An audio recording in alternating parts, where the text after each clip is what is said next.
The Wrestling Mayhem Show. Since 2006, the pioneer in pro wrestling podcasting. This show is brought to you by IndyWrestling.us and IndyWrestling.network for your independent wrestling entertainment. Slice on Broadway, supporting Pittsburgh podcasting with the perfect pepperoni pizza. Just wait, just wait, just wait, just wait, just wait. Wait for the perfect time, then attack. Don't give up what you want, take it back. Wait for the perfect time, then attack. Do what you got to do, make it last. Wait for the perfect. It is the Wrestling Mayhem Show, 896 Tuesdays. We've been talking professionalized wrestling. I'm Mike Sorg at Sorgatron on the Twitter here in the Sorgatron Media Studios in Pittsburgh, Pennsylvania. I said Twitter again. Damn it. Anyways, we have a crew with us. First of all, let's go out to the interwebs where the Riz is hanging out with us. Sorg, it's fine. Everybody calls it Twitter now. Yeah. Doesn't Twitter matter. is definitely still. It will always be Twitter to us, baby, until you run it completely into the ground. Also, just want to point out the Mayhem Football Championship. Yeah. Right behind me here. Still there. Still there. Hulk Hogan's still there. Keeping it company. Yep, Hulk Hogan making an appearance, holding the belt. Thankfully, not at the Rumble. So You never know, dude. you never know, brother. Also back with us, the holder of the keys to the Mayhem Mania Vault of Rules and Rule Book is the little more beardy, still mustachy. Last week I debuted this mustache, That's right, yes. and I told you that my beard would probably grow back in 2 to 3 days. Well, it's been 1 week. I think somebody's miscalculated. And I was going might have to miscalculated. I must have shaved it a little bit too close because it is not back yet. But oh no, you severed some growth nerves there. It's getting there. you know, it's like when you get a haircut and you're like, wait a minute. I hope it comes back this time. Yeah, exactly. Yeah, why this is why I've just been kind of Yeah. rolling with things because I think this might be my last chance at this I age. feel the same way. I'm always like, shouldn't you get a haircut? And I'm like, I've got concerns. Yeah. But, like, I don't know Remember what's those going Play-Doh? Which haircut's going to be your last? Yeah. Those Play-Doh dolls that you had, like when you push down on the head, the hair comes out. Yeah. That's us. Listen, we only got so much Play-Doh left, Yeah, okay? so much and we Play-Doh just want to make sure we don't. And then also, somebody who probably also played with Play-Doh growing up, Emily Fear is with us of the Grit and Glitter podcast. A little bit. I was working. I didn't know how to transition that. So I'm like, maybe she's got some Play-Doh left too. I don't know. Absolutely, definitely. Welcome back to the Love me show. some Play-Doh. Hi, sensory kid. Absolutely. I like how you tactfully canceled, so we had to reschedule right into the week 1 of Mayhem Mania. I see what you did there. Yeah, it was definitely strategic, and it wasn't because someone on my staff got COVID.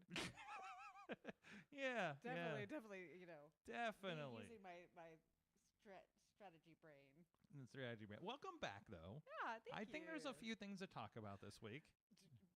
Did stuff happen this week? I don't know. We'll find out. It's a busy We'll week. find It's a out. busy week. Yeah, I'm I mean, excited for Mayhem Mania, though. I've never participated, so I'm really excited. We've never got you in for this. Never. I don't What?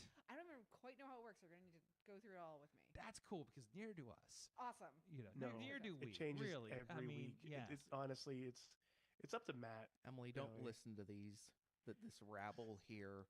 There's a very, very organized, extensive, voluminous list of rules. It's Okay. in my basement in a lockbox that I Okay. keep hidden under my basement stairs.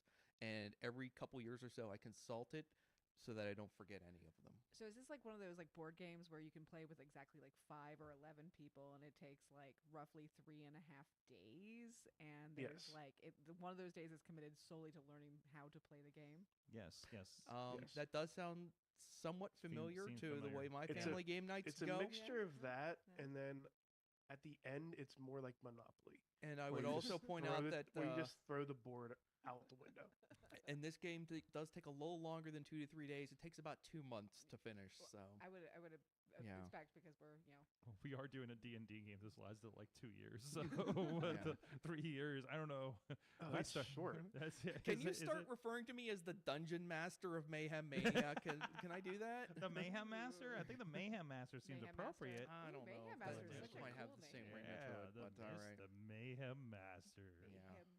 I mean, if I say dungeon, it's gonna get weird.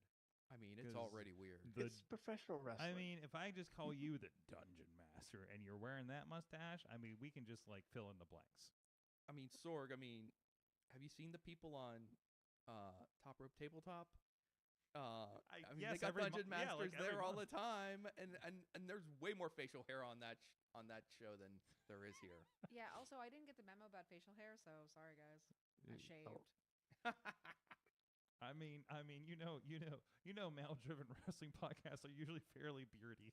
So I What? mean, I Hair mean, in wrestling? Just I be mean, happy that that is a just be thing. happy the neck is clear. Come on, let's get going. Friends, I have no complaints here. You're amongst friends. Anyways, there was a Royal Rumble that happened. I watched most of it in the car on the way home from Cleveland this week. You did, and you kept texting me about it. Yeah. Wait.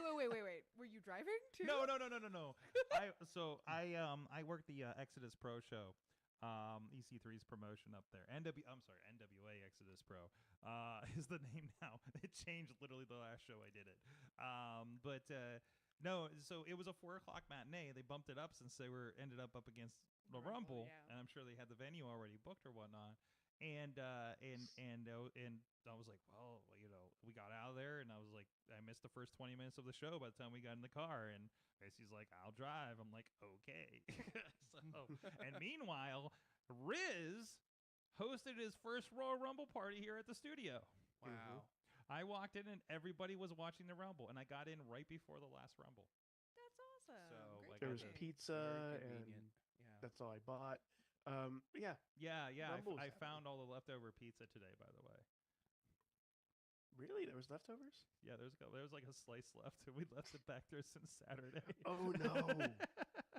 Because I'm like, where are my paper towels and stuff? And I was like, uh-oh. Oh, save this for later, Sorg, because you know what's coming soon. What? The promo, Sorg. The commercial. Oh, yes. The If commercial. if you need pizza to leave several days after your Royal Rumble party, visit our friends at Slice on Broadway. There you go. You got an early ad for them. So Pizza's so good, you'll want to leave it in a room for several days. Pizza's so good, you won't want to throw it away. You will want to leave it in your back room as There a you go. monument Yeah. to There you how go. great your pizza was. And as it a probably living, still tasted good, too. breathing actually, yeah. remembrance. It was the last one standing after Saturday, so technically it won the Royal Rumble. That slice of pizza Yes. was never eliminated, Sorg. Everybody it is still pointed this alive. out. Oh, wait a minute. Yeah. Oh, we forgot The something. Curtis here. Axel of pizza. The Curtis Axel of pizza. We have something. We Uh-oh. have something. Hold on, Matt. We'll leave it on you, Matt. Here, because we got. Uh-oh. I forgot we had something. All right. Well, while Oh. Sorg's gone, I'm deep in negotiations. Because it is the season. Oh, okay. We're good. And it is the season, and I think this is a good place for it. It's a good place as any. That should be a good spot. Let me make sure that frame's okay. Let me. We didn't set Yeah, this up, I but think that looks great. You folks are But, gonna love we this. You're definitely gonna love have- this. It is the season, and it is pointing season, and usually we just Oh, point at yes. the Sorgatron Media sign in the window, right? But we do have a WrestleMania sign. There you go. Point. It's weird because it's not. I can't like. What- Point. what- I don't know. It just Just looks like pointing you're at the pointing into camera. their home. So, but whenever we need a point moment, we do have a Yeah. physical sign to be pointing at. There you go. Matt's in there. There you go. It is featuring. and I think, well, let's see. That guy's probably not coming back, and that guy's working for the other company. So it's mostly a representative. I mean, that guy's might never be seen on this in the Fed again here. So Yeah, we'll get to that later. I'm That's sorry. all right. I didn't know we're supposed So to there was try a not to Royal talk Rumble. about There's it. a Good moments. Royal Rumble that happened, and it's the Rumble. 4 matches. 48,000 people showed up for 4 matches 4 at matches? Tropicana. That's Tropicana fine. Arena.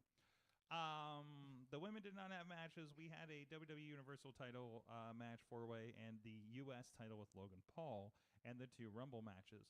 I mean, it is definitely the lightest Royal Rumble, right? That I think we've had. No complaints, honestly. No, it's kind of nice. Yeah. You got to stay up for the press conference. Yeah, Great. the real main event. The The- real main the real event that main we were event. all waiting for. No winners, only losers on that one. That's right. Do you feel like they wish they had booked it a little bit more extensively because of that? Like, Maybe Damn it. just come up with Everyone is- something to distract people. everybody's from too this. tired to ask questions. To ask pointed questions. But anyways, I saw this post and that I really agreed with. This is like several years in a row where it felt like the women's Royal Rumble had more surprises and interesting things happen, and the men's Royal Rumble seemed very by the book, right? Yeah.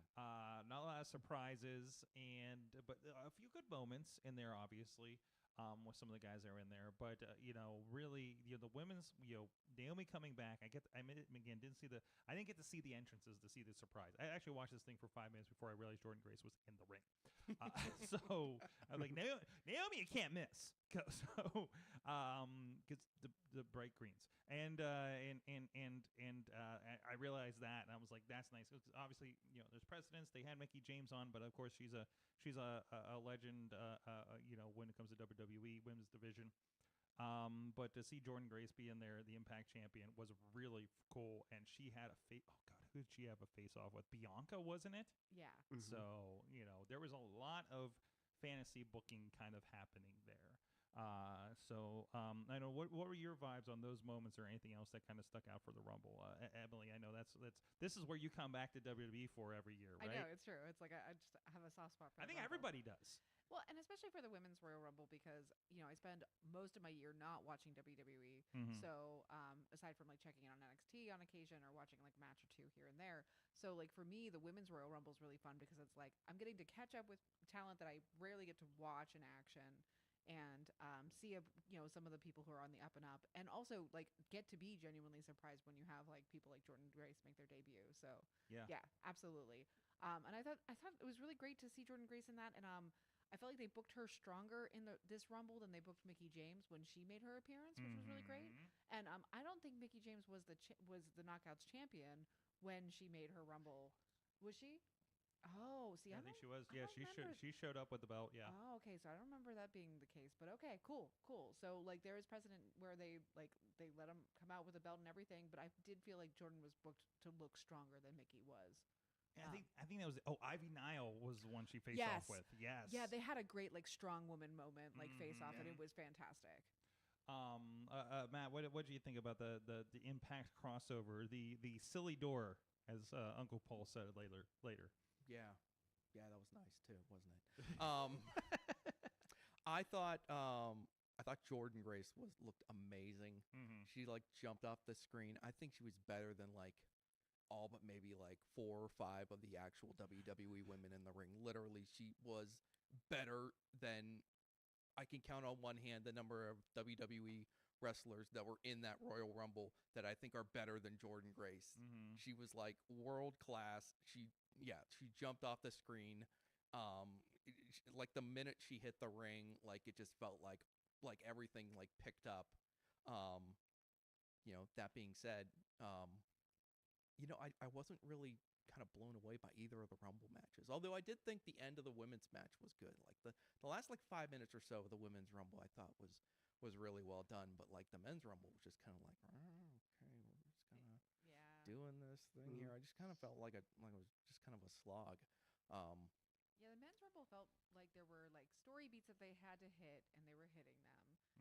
Everyone got their like moment to do whatever. Like it became overcomplicated because of the stories, right? Yeah, and kind of like because of that, like you kind of saw where things were going to go with it, which I never like that feeling in a Rumble, because my desire in a Rumble is I don't want to know what's going to happen.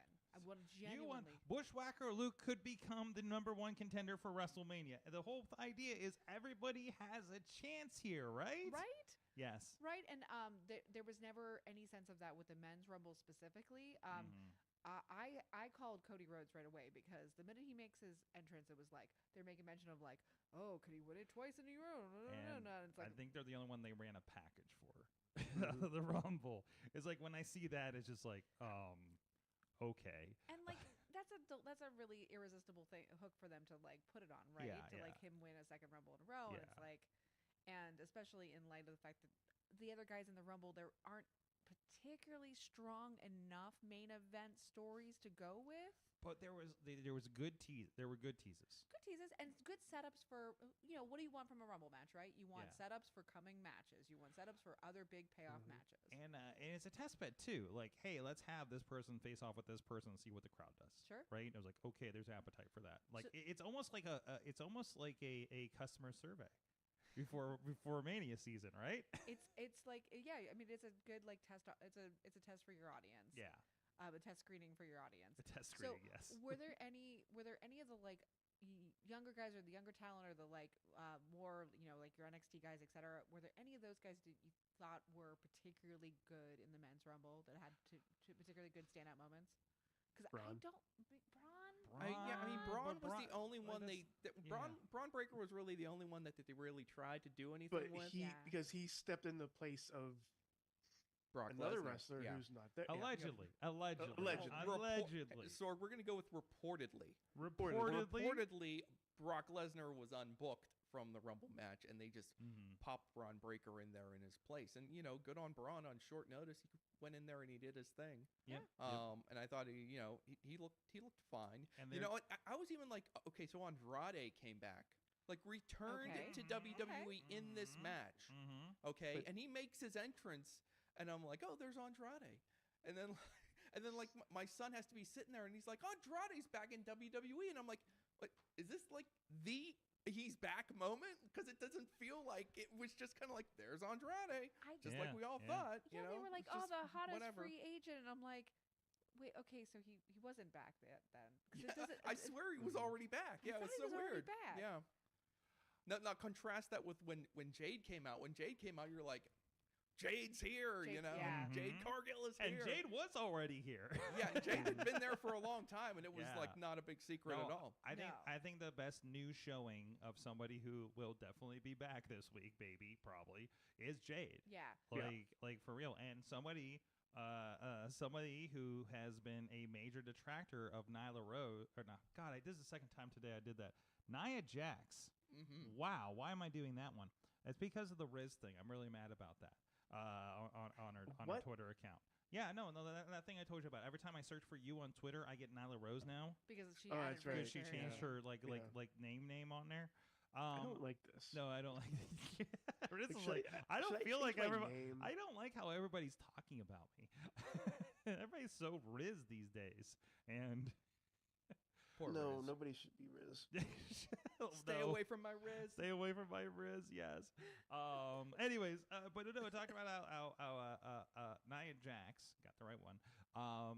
Maybe save Jade's debut because there was a rope grab or something to help steady things. But generally, no, Jade looked very, very, very well. Jade in looked there. like a star, and it was Amazing. great to see her face off against. I mean, it was great that they immediately gave her face off moments against people like Becky Lynch and Bianca Yes. Belair. It was great to see her established as a star right off the bat. They have been holding on to her for a while. Like, we know that she's Mhm. been there.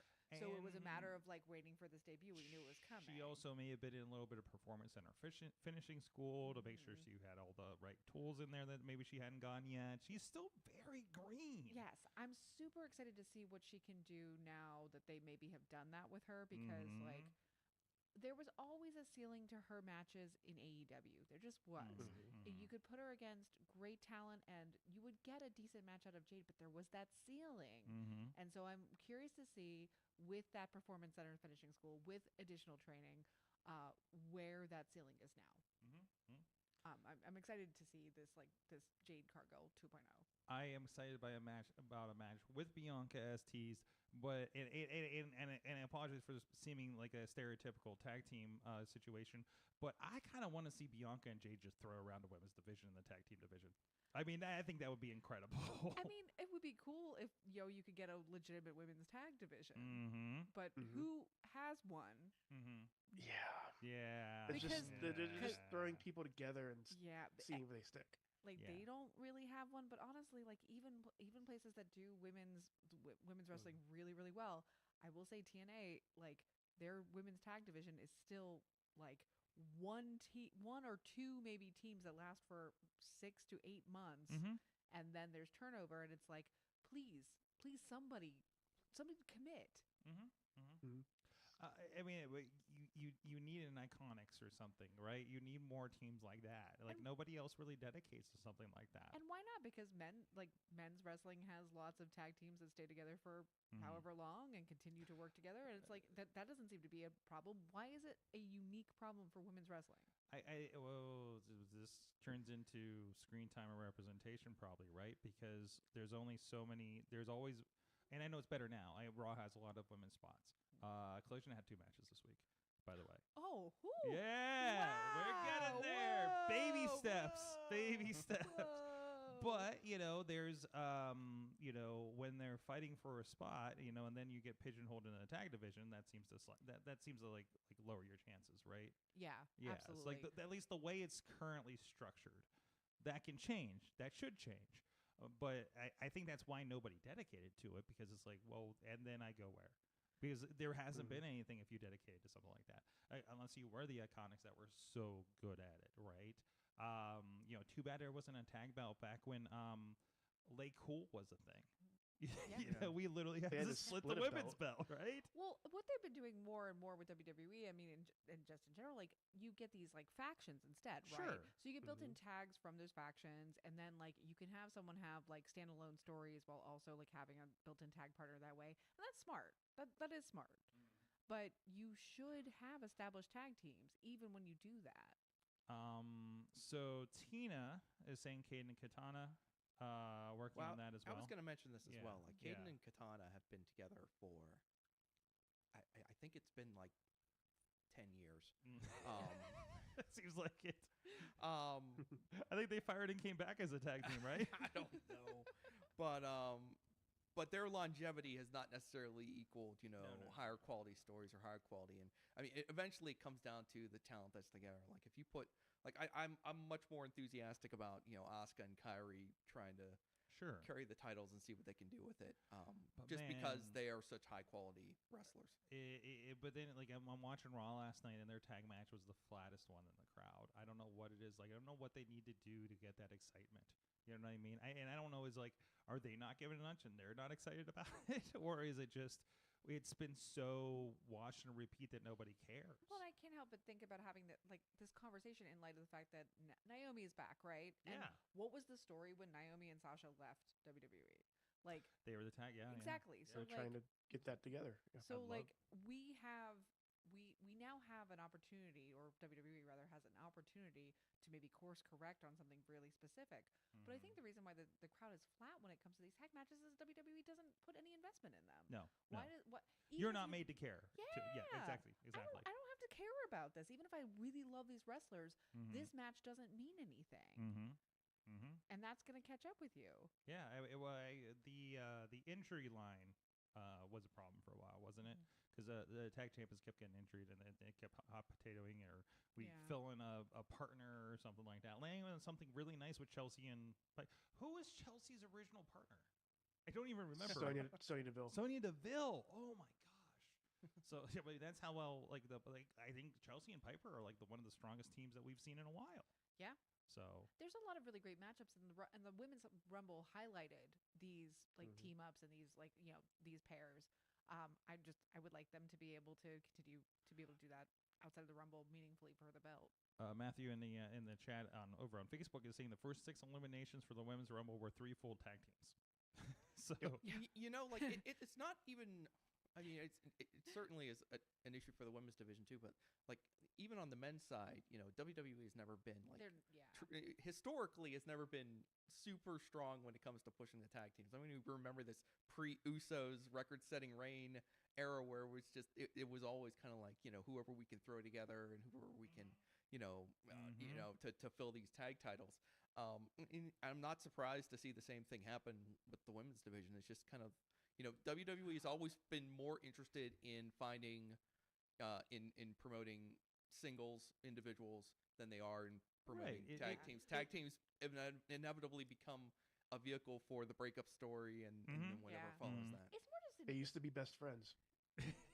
It's more just a curiosity to me why women's tag divisions always fall short in all of the major promotions, including promotions that do put investment in tag wrestling. I mean, AEW, it's a tired story when it comes to their women's division at all, but it's like they had opportunities to start a women's tag division, possibly even build more space for their roster to shine, and with a roster that they have now, they need it, but they've never put a real investment in that. I've been thinking about this. Actually, this comes to something I was thinking about watching back AEW, because there's always Britt's kind of complaining about not being around, and Jamie Hayter, we haven't even heard any status on her, right? Like, I'm expecting a comeback as a faction, right? Yeah. And now you have the Outcast. Now you have Tony Storm and the Stardom. And Mariah May. Mariah May, thank you.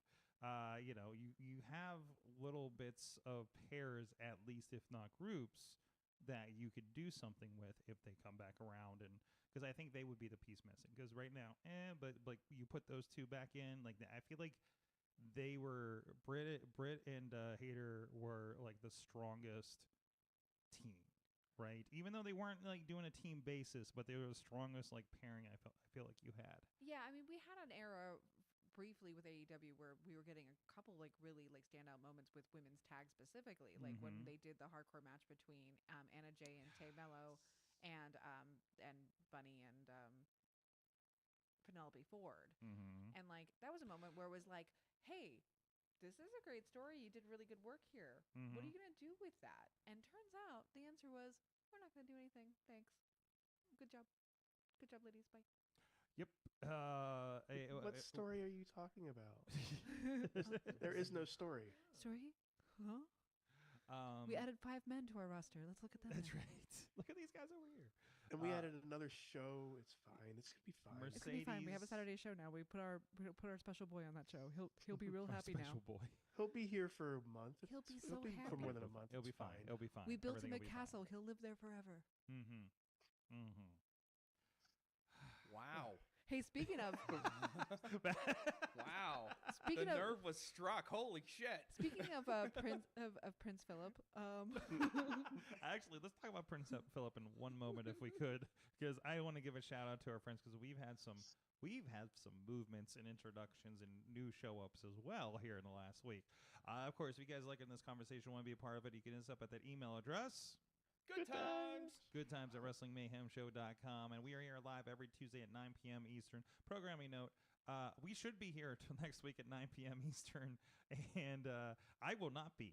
I will be in a hotel room, and we're going to work out some logistics on that and see if we can get somebody to push all the buttons here in the studio so we can still do our shows, because I am not needed for the dinner, and that it means that you're going to do a Mayhem show as proper. I'll just be, What do they do? What do we do in Michigan? Like, what is the, like Chicago, I'll get a deep dish pizza. What do I get in Michigan? A Coney Island hot dog or something? Boy, you're just teeing this there's joke one right around- up, aren't you? There's one around the Wow, corner. I know man. pizza is not the thing. I think they put ketchup on it or something. So I should not be What part of Michigan are you going to be in? Ann Arbor. Oh. Right, Oh. I'm on the university. I'm actually visiting the University of Michigan campus as part of this project. So there's nothing distinct. no, Not in that area of Michigan. That's I not, just this is remember not to knock Michigan, but the it's only just thing I can remember is Zach Gowen taking us to a Coney Island, and I'm just like, I thought that was in New York. like, yeah, that So- is in New York. But they don't have Oh Coney wow! Island. Yeah. Coney What is famous?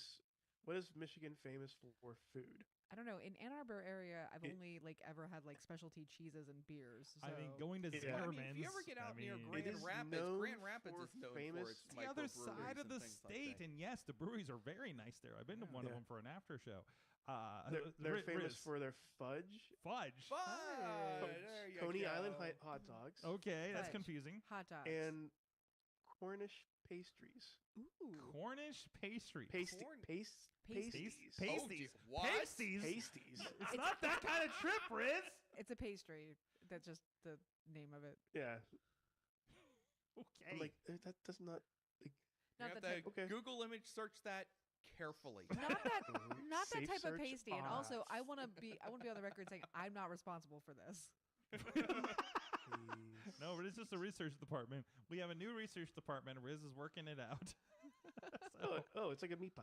Okay. Yeah. Okay. Oh, well, that Okay. clears it up. Anyways. That's my mind is far less dirty now. You can tell us more about Meat Pies at GoodTimesAtWrestlingMayhemShow.com.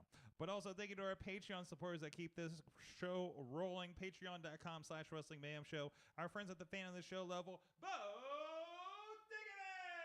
Diggity! Woo! As well as Team Hammerfist, the Tupac family, and the newest, I'll qualify that in a second. Patreon supporter Emily Grayson joining us here at the Fan of the Show level. On the Poppy Club level, our friends Dave Prof Pod Partner, spouse of Bruce Joy Affair at RuceJoyAffair.com, and Rats in a Trench Coat Tony Kincaid. You can check him out on Top Rope Tabletop this Friday night. And also Pizza Club level, our friends Doc Remedy, The Riz, and Lance Fisher. On the Brancher level, Bradley, as well as the Mad One returns because it is Patreon in the Bank season with Mayhem Mania. If you join it, you do get messages. You get first pick. You get first ask to be in Mayhem Mania week to week. Yeah. I think the message is sent out today for asking our members. And also some additional stuff when we get to the end of Mayhem Mania for Patreon in the Bank. And also you get some extra content. You get Talking Mayhem Mania first before we release it to the public here on Thursday for people in the feed. And you do get some post-Mayhem chatter as well with our guests and us. And, sometimes things we don't want to say in public air. Get a little deeper with some of our guests. I feel like I'm making Emily nervous saying it that way. But anyways, it's okay. We won't ask. But tough that is questions. none of my business. That is not. Nope. Anyways, what did you call him? Not Uncle Phil. No, Prince Philip. Prince Philip. Old Yeah. Phil. Old Phil. Good old jolly old Phil. Jolly old Phil. I love it. Just comes Because back. jolly is definitely what you like. First thing I think of. Yeah, absolutely. Mhm, What a mhm. what a sweetie pie. What a sweetie pie. That's appropriate since he What was. is Cornish pie? What? What a sweetie pie. What a Cornish pasties? pie What Phil is. What a Cornish pasty. What a Yeah. sweet little meat pie old Phil has been lately. Sweet little meat pie. CM stands for I'm Cornish glad we're meat. just workshopping this live on the air. This is good. I'm liking I'm really the creative enjoying juices this are really energy, flowing yeah. now. I think we might have Anyways. just named the show actually. Sweet little Named meat this pie. episode. Prince Philip's sweet yeah, little yeah. meat pies. So old Phil blew another limb. Couldn't be sadder. You will not be able to finish the story. I hate feeling anything but sadness for a wrestler who when they get injured. I really do. I do not. I do not enjoy Schadenfreude. I do not I do not want to take any form of pleasure or like even ironic pleasure in someone's pain. But my God, I agree. my God. I would prefer they not get injured and just embarrass themselves in other ways. You know what? It's okay because Drew did it for you last night. Oh my God! Did you see Oh this? my God! Okay. Did you see the tweet? Yeah, Oh well, my bro- God. Yeah. Can I quote Drew Yeah, McIntyre? let's go ahead. I prayed for this, and it happened. I'm not a religious man, but I prayed for this, and it's happened. Okay, so And I the was picture of him in front of photoshopped in front of a new CM Punk tombstone. WrestleMania main event 2024 to 2024. It was just going, you know, it's I'm like, amazing. so Have you seen this? Okay, I'll pull it. I can't pull it. Drew's been working hard on the socials today, and Drew but McIntyre, you delicious You- beast. you delicious. You tall, hairy drink of water. Jeez, oh man. I was watching Raw. I'm in my living room. I'm alone. The wife and the kids are upstairs. That sounds so sad. It's sad, but Wife that's my and life. kids left But this me. is my life. Hey, you know what? Left me You know for what? the No. wrestling. You know what? Alone in my living room, best part of my day. Okay, best part of my day. And Drew drops this line on Phil. I haven't seen the other tweets. This is hold Yeah. on a second. Drew the drops one with this Michael line. was my favorite. Emily, I howled with laughter in my living room. I'm like, "Wah!" Like I've never laughed. I can't remember the last time I laughed that hard watching wrestling. And I always love a good line like people cut their promos and it's like yay, boo, and it'll be like, fans will react the way they're supposed to. This was like a special crowd reaction when he used that line. The crowd was like it's Like so perfect. It was so perfect. Oh my God. It felt like he was going to say something after that and be like, but I felt really bad that it actually happened. When he put a period there instead of or just dot. It's that moment I was like waiting, and then I did see this. I did. and then see I this. just started melting. And I howled. I With the absolutely Riz. pose. I just completely melted down when I So- heard that. What a promo. Unbelievable. So the countdown so when CM Punk returns, the countdown will be does he and Drew McIntyre have fisticuffs off screen? Because that seems to be like Punk's thing, right? Like, oh, you disrespected me, so now we're gonna have some issues. I don't know. In a highly structured and scripted WWE environment, I'm pretty sure that was vetted, but you know what? You never know. Doesn't matter. Is it as highly vetted as it used to be though? Like, does Uncle Paul have as much of a OCD control freak thing over this? I mean, apparently Uncle Like- Paul doesn't read much of anything, so No. Yeah. Everything's great. So yeah. amazing week. by the way. Amazing week at WWE. Also, even if it was vetted and approved, etc., like does Punk even care? Like, will Punk take umbrage to whatever he wants to take umbrage to? Let's also point out the one where he pulled up the. Oh wait, here we are. I'm sorry. Did you put his Hold on. There's this. The get well soon CM Punk Yep. rolled in with the. Is that Come Michael on. Jordan laughing? MJ. That's the laughing Michael Jordan. You should go up to the top of Drew's Twitter and see the header on his Twitter right now. Oh, I didn't even Is a see fantastic that. one. And this is not from Monday. This is from like a couple weeks ago. Drew has been cooking with some serious gas, man. This is a He motivated is individual. Like, I am representing. I am definitely representing. This is when he's like laying Drew across is the like, ropes. I cannot wait to cash this pay-per-view bonus check. It is going to be great. It's I going to am- take a year or so, but it's going to be great. I am loving this catty bitch energy from Drew It's McIntyre. so fun. Who knew? Who knew he like could bring that out? He's like, Considered it's so like he's like because I'm watching the match last night and you're talking about how cantankerous he is and he's just like moody and broody and everything, but still but he's still counting at the at the Claymore, But like remember he just seemed like the last couple years thing. It's so interesting. I mean, it's like it has probably been the most interesting thing I've seen on Raw. In months, like it basically was all the minute Jey Uso got onto this show, Drew McIntyre got really, really interesting because he would not fall in line, and he's just been kind of like riding this line. And you're like, which way are we going, Drew? You're kind of waiting for the Judgment Day. I'm not sure right now. You're just waiting for that shoe to drop, and it just and classic WWE. They're just gonna string this thing out as long as they can. And, Drew is delivering though. He's good. I love it. I love it. Like Drew McIntyre gets some like personality. It's great. But he's been having such happy energy the last couple of years too. Yeah. It's nice to kind of come around on this, right? Yeah. So does this mean he's going to get signed? Yeah, I mean that's a really good 'Cause his question contract too, Riz, is up because soon. reportedly Reportedly. he is not under contract, which makes it even more hilarious that they basically set up a feud with him and Punk for like 9 months from now when he could be walking right out that door. I mean, and we're kind of in uncharted territory, we're under a new, ownership and Endeavor and everything, TKO, how much money do they feel like throwing around on someone like Drew McIntyre, who we all can clearly see is pretty good at this, but, you just don't know are they going to spend? Can they, if he goes to free agency, how bad would TK want to have him? So this is interesting. So he's not under contract past April, according to this report, and I got Ringside News, but it's quoting somebody, Wrestling Observer. Of course. So I'm connecting the dots here, and also Finn Balor is supposed to be up in April after Mania. So a lot of people coming up here. There could be some interesting movements going on. Yeah. So. Yeah, how much are they willing to spend? They kind of just got a flux of cash coming in here with these new deals. So what do they need to do now to kind of roll into them? So yeah, I don't get too caught up in that type of thing just because like with all the money that they have going in now, they can afford to pay people to stay.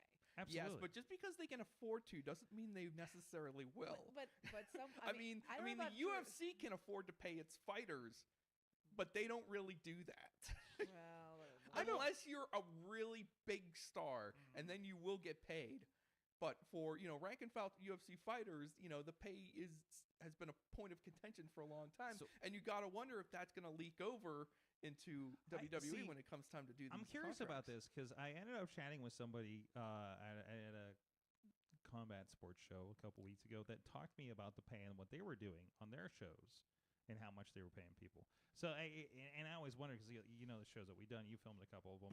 Like I don't understand. Well, I also don't understand how independent wrestling works financially either. So like in general, I'm like, we paid what? You got what to be here? Then you got what to be here? That kind of thing. This venue was what? And how much were the tickets? The math just never adds up to me. For any of this stuff.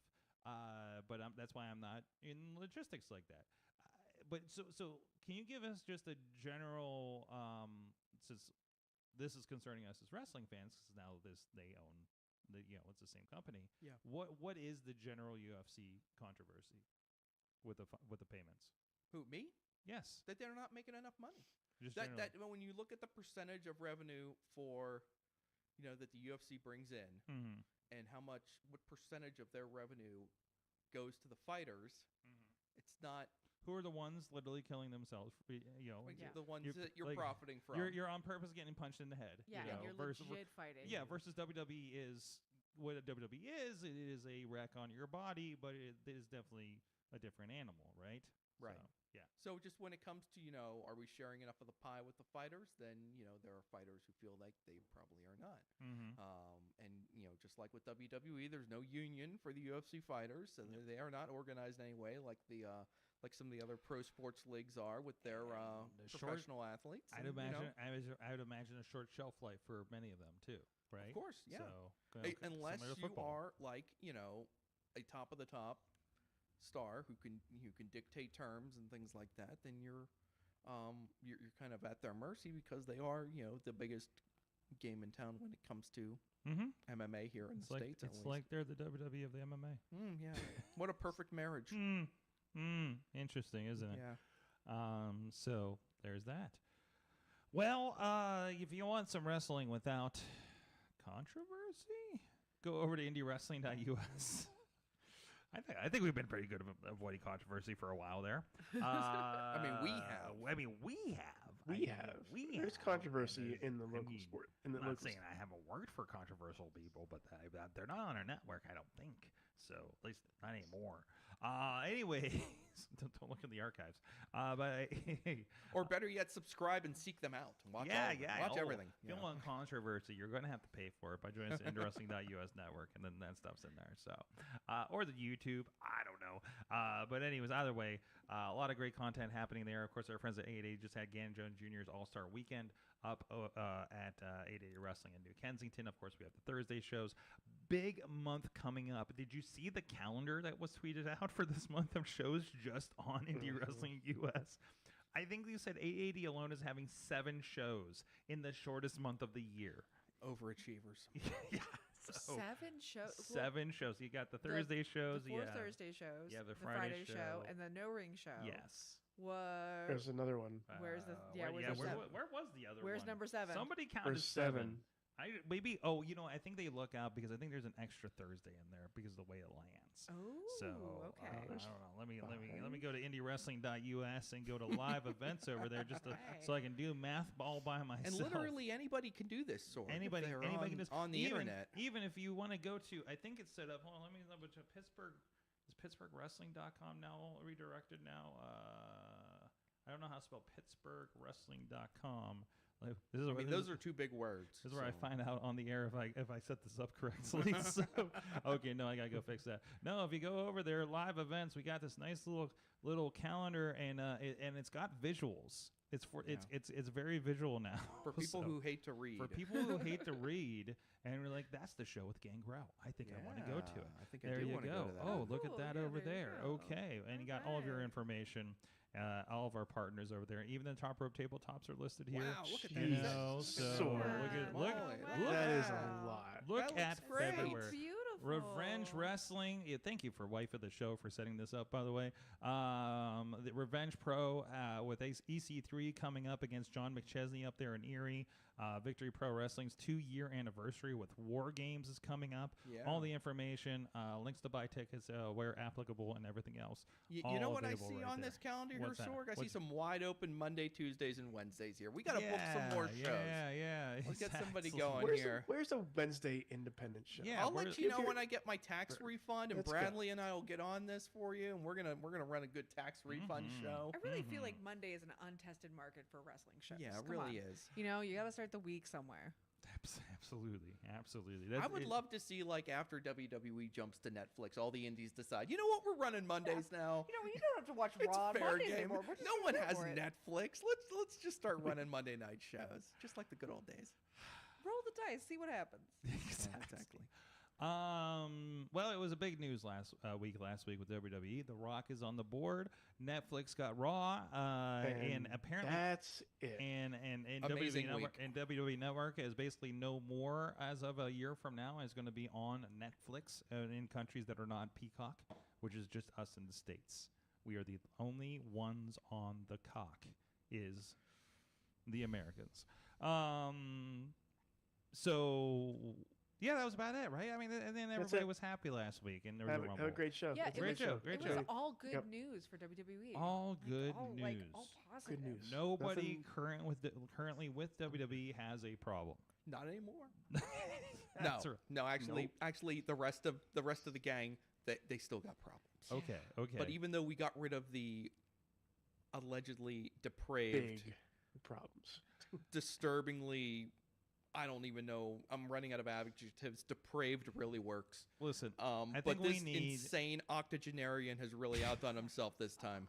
I was about to go to you as the newsman, as the professional newsman. You want me to give you to give us the functional TLDR on this thing, but then you put that out there. What does TLDR stand for again? Too long didn't read. Too long didn't read. Give me a summary. Well, you remember when all that stuff broke in the Wall Street Journal that Vince had signed these NDAs with former employees, and there were some stories about when perhaps you heard like little blips about, things like this. Well, one of these alleged victims has decided to file a civil lawsuit against Vince McMahon, John Laurinaitis, and WWE as a whole. And her allegations are basically that basically she was a sex slave to Vince McMahon and Johnny Ace for a little while. Vince basically conjured up a job for her at WWE that she personally didn't feel she was technically qualified for, and kind of used this as leverage to maintain this relationship. And then things kind of escalated from there, various degrees of sexual. Well, hey, we ain't here to kink shame, but she was allegedly an unwilling participant in various sexually aggressive activities. Thank you, Riz. I mean, you can read the whole lawsuit. I certainly did. I had a nice glass of wine. Oh my, and it's like first you're just like, this is bad, and you're like, this is getting a little weird, and then you're like, this is some sick shit. Holy shit! Yeah. I can't believe. I mean. We all say, we could sit here and go, I can't believe it. But then your brain kind of like puts the brakes on and goes, this is Vince McMahon. I totally believe this. I 100% believe this, Sorg. And that's sad. It is sad.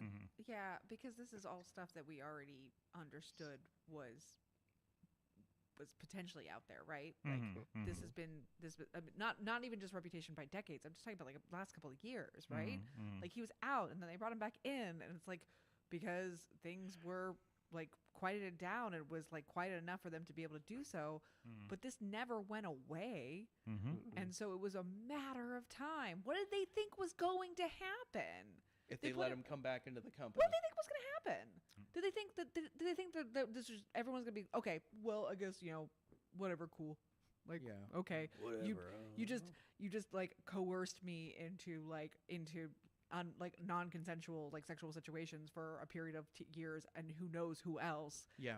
We're all just going to be fine with it because you just like waited enough time.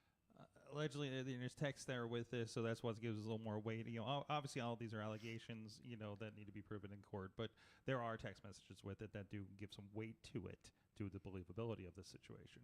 To the point where, we mentioned Brock Lesnar was, what was the line? A major UFC star looking to get re-signed. Well, I mean, it's very interesting because the lawsuit. It names Vince, it names John Laurinaitis, and it uses names in a couple other spots. But then you get, WWE Executive number 1 and WWE Executive number 2, and then later on you get this former UFC champion and former WWE champion who happened to be negotiating a new contract at the exact time Brock Lesnar was negotiating a new contract, and you're just kind of like, I can connect these dots. I know who this is. Now,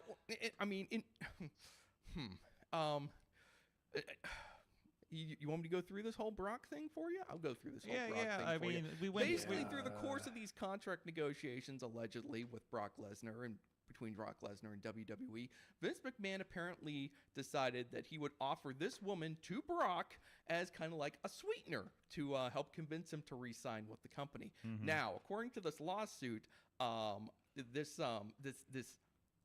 arranged meeting never actually took place. Air quotes for audio. Because I don't, various reasons, it never came together. So, I mean, I guess on that one, Oh, good. Good job. Good job. Lucky one there, I guess. Dodge that bullet. What do you want me to say? I'm waiting for Emily to be like, shut up. No, you know what boggles my mind when it comes to things like that, and so much of this is like, there's an entire class of profession whose job that they have, taken on in various ways to get paid to perform sexual acts. Sure. This is their job. Sure. This is something that they are skilled at, that they are willing to do. It's a consensual, on the level thing where like you give them money and they will have sex. Mm-hmm. And this is perfectly fine. Sex work is work. Mm-hmm. So, to me, my big question is: you have all this money, and obviously you got to use it out of your own pocket because you're using company pocket, whatever. But like, although I think that was Exactly. I think that was actually a fishy situation too, from my understanding. I'm sure, and I'm sure that's Yes. a part of it. But like, to me, the added level of grossness here, the added level of just complete, like, absolute crassness here, and the real crime here is that like you do these things because you are powerful enough to do so, and you can put people in these positions to make this happen and to ruin their lives this way, instead of taking the obvious route, which is just send a hooker to Brock Lesnar. Mm-hmm. Well, I mean, and I'm kind of paraphrasing other people that I've listened to over the past few days.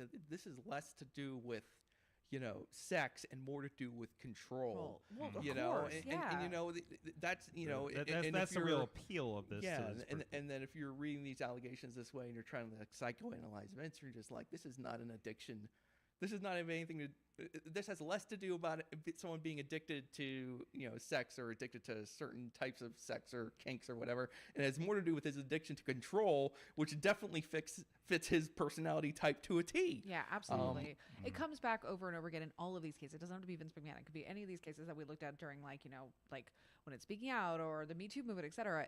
It is cases of people who have tremendous amount of power who cannot help themselves but exert that power over like the vulnerable people who work for them, who are in their orbit, and to do so in ways that are like that are just absolutely life destroying. And they should lose their position of power to do so. And everyone's Right. affiliated with that. And Vince McMahon eventually resigned from the board, so he's not. I'm sure under strong suggestion. Yes, under strong suggestion of Slim Jim, he was ordered. He was asked strongly to The resign. Slim Jim in the end. Mr. Netflix. After rehearing the story about how Slim Jim, Slim Jim coming to WCW was what moved the needle for them, with Macho Man basically being for free for them. Slim Jim is the real power broker of professional wrestling in the long run. These advertisers, they can really make stuff happen if they're properly motivated. So Vince has resigned. He no longer holds any official title with WWE. He is still holds the most stock shares of anyone involved in TKO. He doesn't hold a controlling majority like he did when WWE still exists. So we will not see a repeat of the fiasco we saw. Just over a couple years ago. Just a couple years ago. When he, we just pulled an absolute, just basically barged his way back onto the board of directors of WWE and kind of forced everyone to come along with him. But you know what? There are other people named, or there are other names. There are unnamed individuals in this lawsuit who were executives at WWE at the time, who certainly bear some weight of responsibility for the things that happened. And we are not done here. No. No. There are a lot of questions that need to be answered about who knew what and when.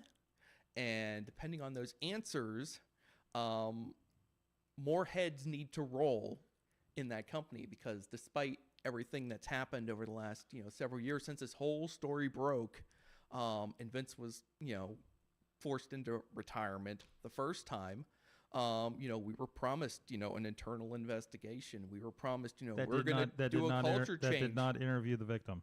Yeah. Yeah. So what are we getting anywhere? Is this any safer of a company than it was, just a few years ago? And I'm having a hard time, really convincing myself of that, based on the fact that there are still so many, Vince McMahon disciples who are still working behind the scenes in that company, A number of them have left recently, but there are still some left. There are many who are working in other parts of the professional wrestling business. These people need to be held accountable. We cannot send Vince off into retirement with this big fat pile of stock in TKO and be like, we're done here. Guess we're good. We're not good. Yeah. We're not. We are just getting started. There's a federal grand jury looking into something involving Vince McMahon and WWE. We don't know the specifics because it's a grand jury. Yeah. But I tell you something, sex trafficking is kind of a federal crime. So there's a pretty good, seems to me, there's a pretty good chance that there's something's going to come down at some point. We don't know exactly when, but there's going to be another hammer to fall. Yeah. The Wall Street Journal has been very diligent in following this story as it's been playing out. We are not done here yet. And so anybody who thinks that we're just going to move on, people want to be like, I just want to move on. I just want to enjoy my wrestling. And that's okay. I could separate it for 2 or 3 hours out of the week, but we're not done here.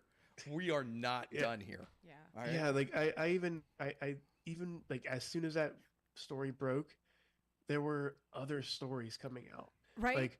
Like the Shane McMahon thing was fucking wild.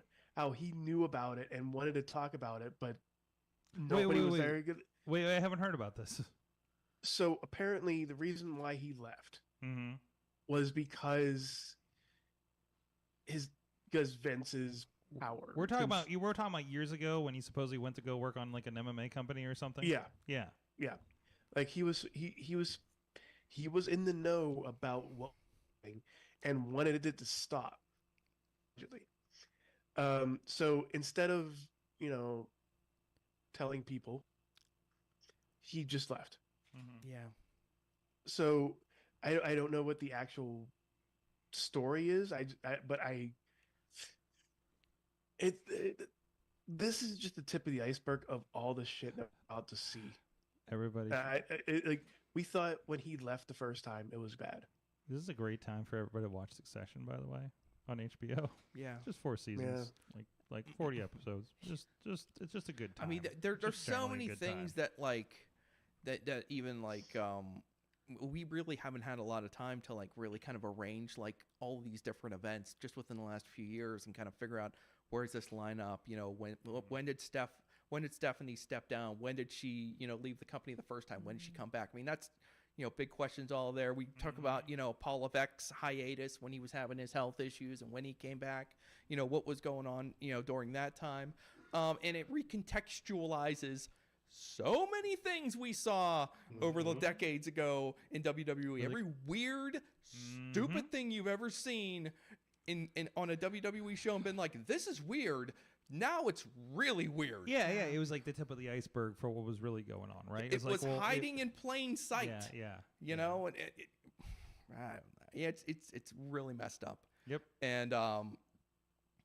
And there's a lot of questions that can be that still need to be answered. Speaking of questions that need to be answered, I'll just touch on this very quickly, Sorg, because I know you love to hear me bash the media. But when Paul Levesque held his news conference after the Royal Rumble, yep. Some of the reporters in that scrum did their jobs. 3 specifically, whose names John Alba.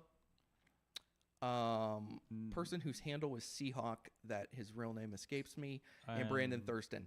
Those 3 gentlemen Houseman, I thought. Houseman asked Cody about it, so partial credit to Houseman for asking Cody. Partial credit. Good job, Nick. And but as far as asking, Paul Levesque, those 3 individuals specifically asked him about the Vince lawsuit. There should not have been another question about anything else. Well, he was up there. There was a question about something else, though. About what's this era called? Yeah. Well, I mean, yeah. The WWE called. Yeah. To my point, any question not related to anyone. All right.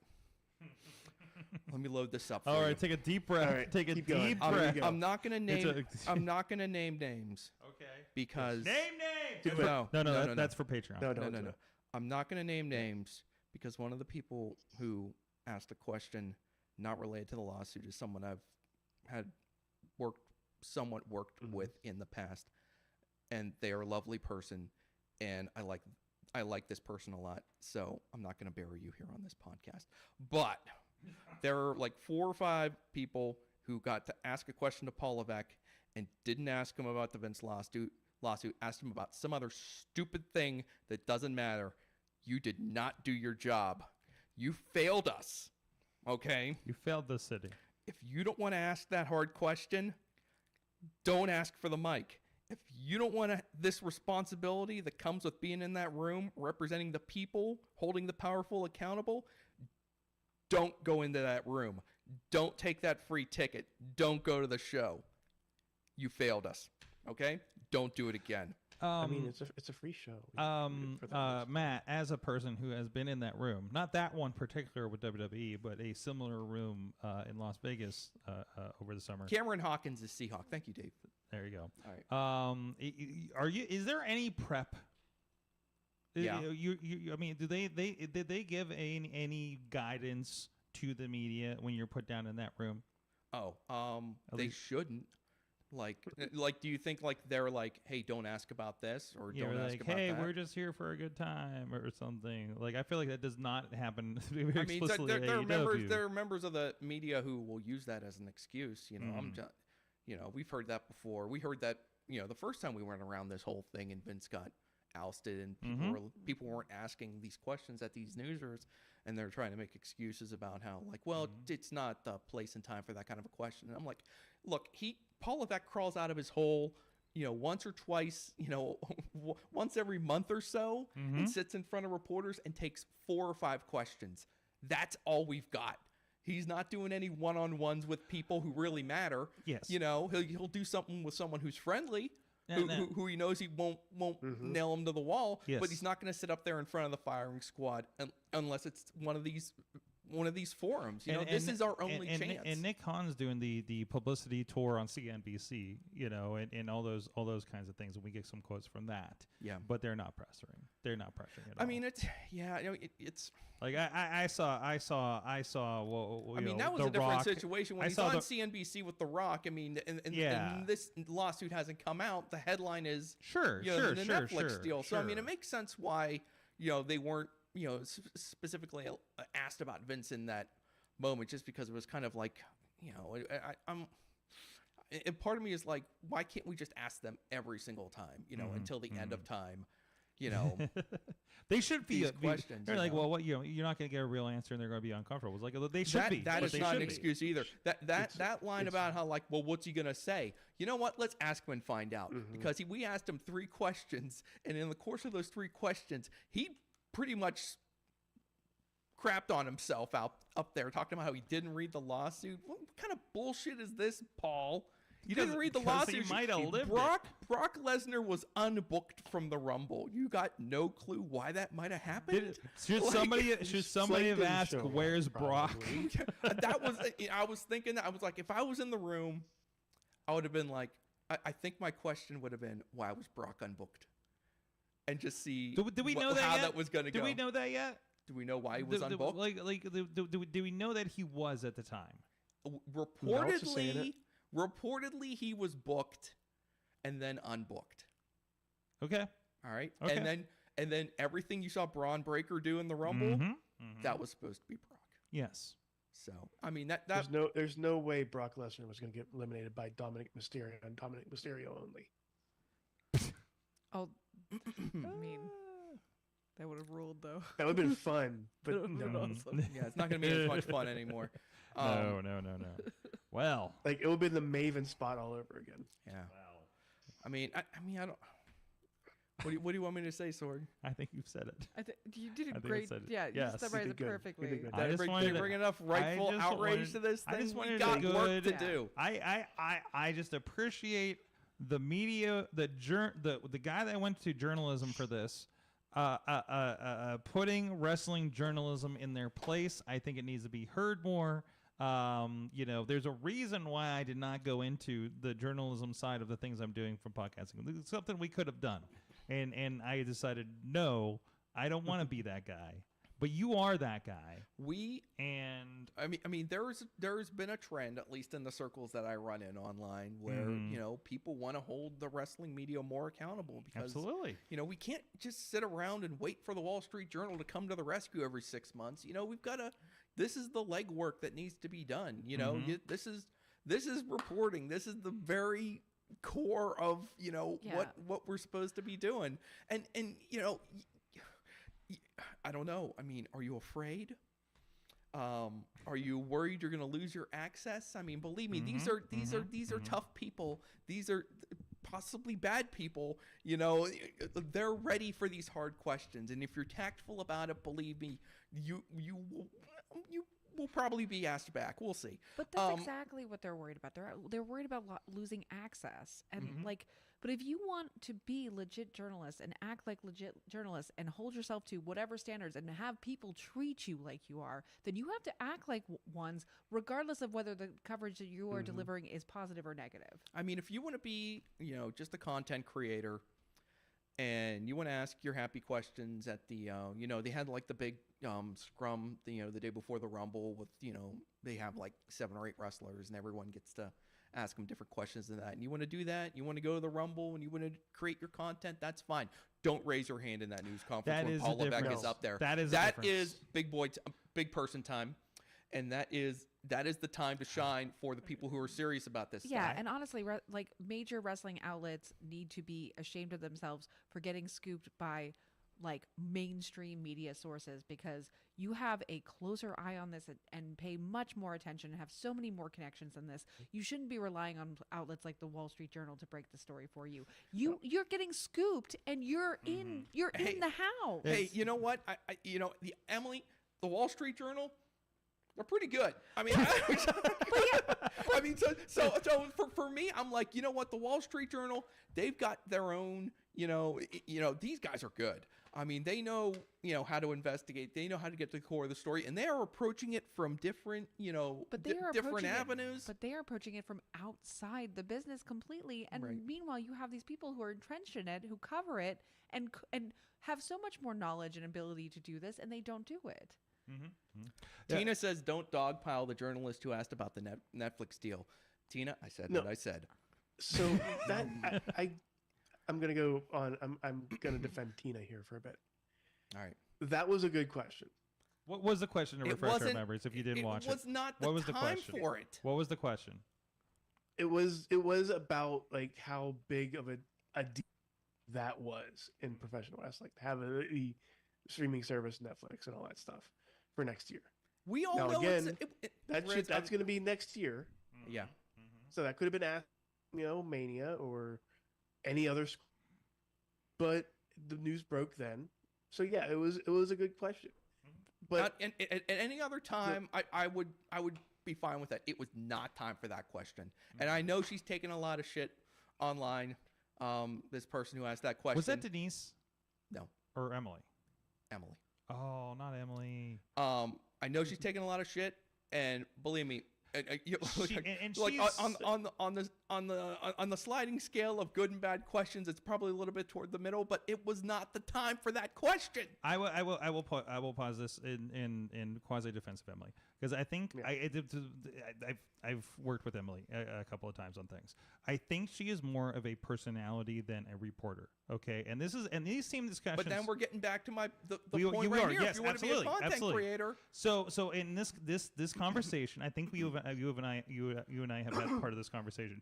This same conversation happens because I follow like Apple and tech podcasts, and you have this thing where there's influencers versus the reporters that are going to ask hard questions of Apple for the way iPhones are built or things like that, right?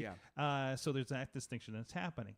So this is a little cake and having you're having your cake and eating it too here, right? So you're having a room full of real reporters, alleged reporters, and content creators. Mm-hmm. I consider Emily, I think she's more of that content creator. So she's going to be asking the softball questions like that. I think that's where she comes from.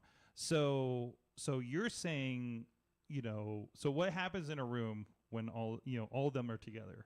I'm going to defend Emily on this one I would too. have told her if that was the question you were going to ask, sit this one out.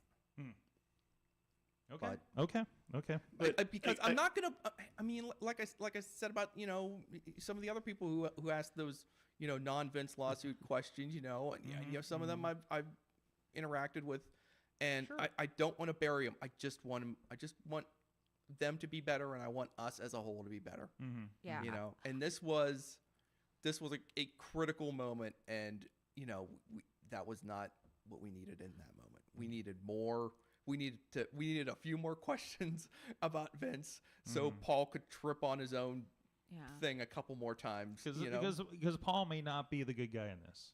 Exactly. It's very possible that he may not be the good guy in this. I mean, he's real close to this. Yeah. It's entirely likely Yeah. that he is not a good guy. And he in needs this. to be Probably put right there. to task on this. I will just say, in regards to Emily, in regards to their question, like, that is a classic example of someone who is staying in their lane, and unfortunately, this wasn't the time for that lane. But like to add extra insult to this, to like dogpile on her, to attack her online for this, to come after her on this, Absolutely. like that's not a great look either. Wrestling fans and people who want to do the right thing to attack like a female like content creator for wrestling, She's got an interesting line because she does work for New Japan. Yeah. And she's kind of a talent / situation. So I do not think that she classifies as this. But yeah, I want that. So like At least she has.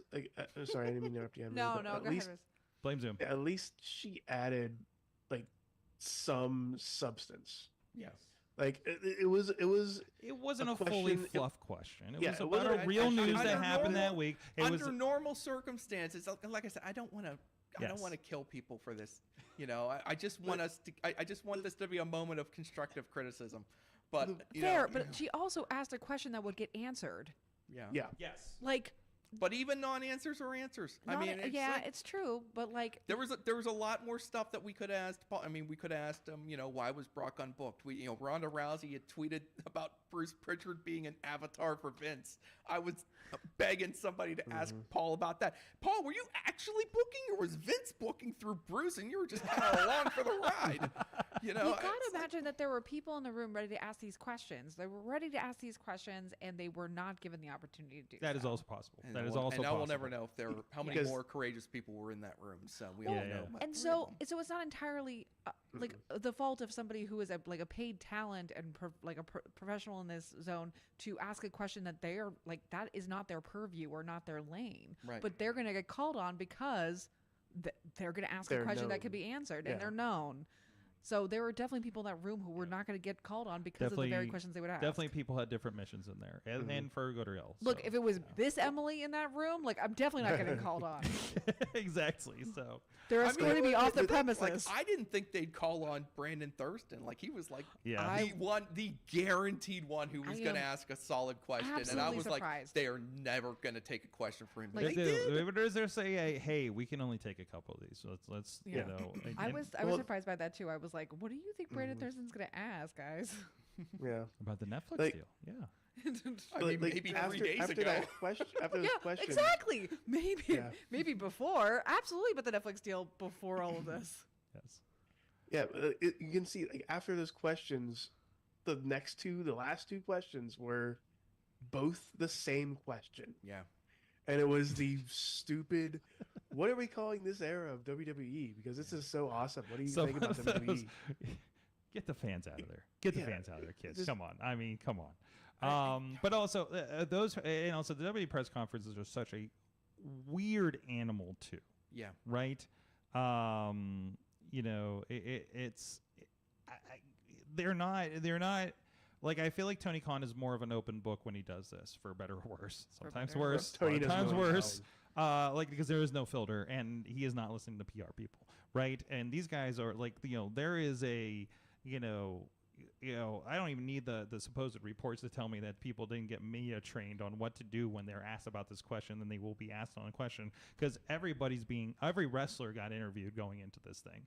you know, because it's a, you know, that WrestleMania weekend presser crazy thing that happens. They're all going to run into this question potentially, and you have to prepare your entire roster that nothing gets stupid comes out. Human resources. Yeah, that's a big. And that's why. situation. And that's why. It's, Where are they? even in that situation where they were talking to the wrestlers, I was like, dude, just ask them. I mean, they might just. So things are pretty crazy at work right now. You got 7 or 8 wrestlers. Who's your you've boss got a right now? dozen reporters, and everybody asks, and if you get one or I don't want to call it slipping up, but if you get that glimpse of an authentic answer from somebody, then we've all done our job together, and that's kind of how it has to happen. You think? I mean, we. These kinds of questions were asked of Tony Khan after the Jericho allegations, right? Yeah. I believe. At least he didn't wear a hat. Yeah, he was asked about it. And he was asked on a couple. Yeah, he was asked about as many times. Also, those are longer press conferences too. And I felt like he, I felt like he gave less non-answers than not great answers, but still, what do you say in something like that, right? But at least he wore a cool hat and sunglasses. He did, though. That he was really actually the biggest mistake he made was wearing a hat and sunglasses. Well, he was wearing the sunglasses when they asked the pointed questions. I know, which was like, it was just like, well, then you couldn't see what was really going on. So, anyways, we could be talking about this forever, but we do have some important business to get to, and that is Mayhem Mania. And I'm sure this is good. Well, this will be ongoing. There will be more information. We will be returning to this. Matt will call out other so-called journalists and professional wrestling in the future. Tune in next week to see which reporter catches a stray this week. Who's on Matt's shit list this week? There should be. I want to make a graphic for that. Make me the official ombudsman of wrestling journalism. There you go. There you go. You know what? $5 word. It is something that I'm glad you've brought such professionalism to this show after all these years, where we started just talking about the live sex celebration. It was exactly the very first thing that we ever talked about on this show 895 episodes ago. Bring it back. Bring it back. Kind of that one is in a whole new context now, too, isn't it? It's kind of all... There's a lot of things in context, in new context. See, you're here to up the professionalism, and then Sorg's like, bring on this trash pile. Let's get this thing back down. Let's go. Come on. Let's get trashy. Okay. And I'm here to bring this down. We're going to be right back. Hey, first of all, Top Rope Tabletop is coming up this Friday. It'll be on the IndyWrestling.us streaming platforms for free. That's YouTube, IndyWrestling.network. Facebook is, I think we'll even try to squeeze it into Instagram. You'll see 2 of the 6 people there. So I'm excited because somebody's coming in remotely, and I want to make them a talking head monitor on the table. So we'll see if I can pull that off. Put it on, Max Headroom. Yeah, very Max Headroom. I got to figure out how we're going to mic everybody and stuff for this thing, but it's a nightmare. But anyways. That's fun. But anyways, Keith Hott is about to tell you what's been going on, who's died, who's been resurrected. I don't know. It's a pretty sticky situation, but go check out that. We'll be right back with Mayhem Mania after this. Hello, everyone. Dungeon Master Bearcat Keith Hott here. And previously on Top Rope Tabletop, the gang we know and love as Shadowclaw liberated the dock city of Moran from the tyrannical rule of the mayor, Eustace Edkins, with the help of a new party member by the name of Denlin, a paladin of the Raven Queen. But that's not all they have to do here at Moran. They have to sail the seas, traverse the watery depths, and find the lair of an ancient evil, an aboleth known as Girodon, and take the water gem of fate. I wish them the best. May a watery grave not fall upon them. We'll see you Friday, February the 2nd, live, 7 p.m. See you soon. Bye-bye.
one really cared when he was gone, and no one cares about him now. I say about this guy, just brutality and strength. Another one now. Satan survived. Clothesline is Everest. Up and spinebuster double A style. Oh, wait. Grab it. Oh, no. Goes for it again. And oh, no. Again. Drop kick to the knee. Preston. Of course, they've expanded. But right now, oh, no. And now it's on the outside on the apron. And oh, my goodness. Evan Devine. I don't want to get involved in that. Sultan. Wait. Big headbutt. My God. And now, big clothesline. It's just not working. Oh, has him. Uranagi. You know Freak's not afraid to get involved in. Take out from behind. Freak knocks him out with the goggles. Freak's coughing. Here comes Gory. Gory has that hook, that mean hook. Preston Everest victorious thanks to those goggles.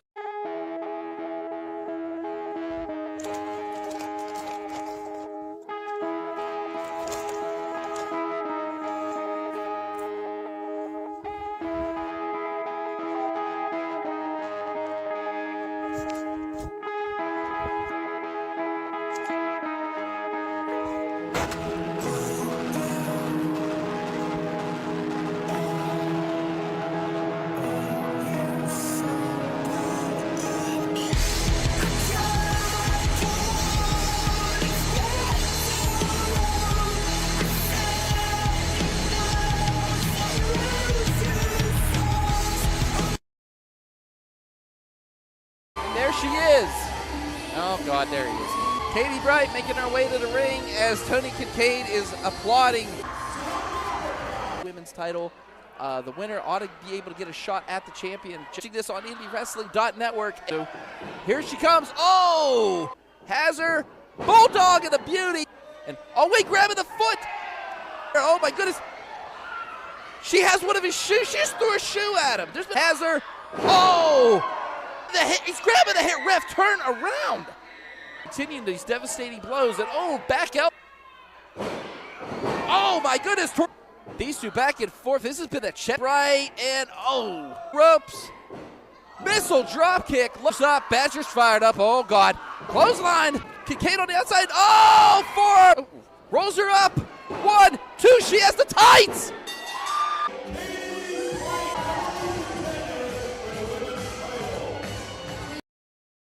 HL Supreme drawing the I'm diagnosing right now. But anyways, excuse me, HL Supreme. Gage, though.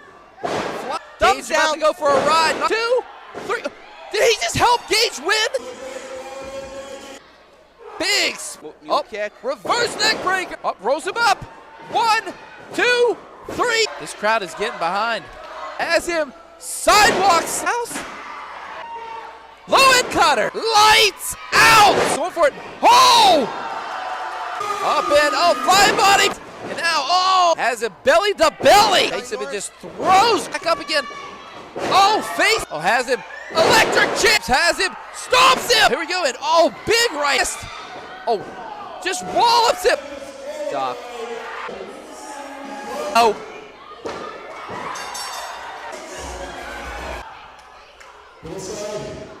Spear! That anger.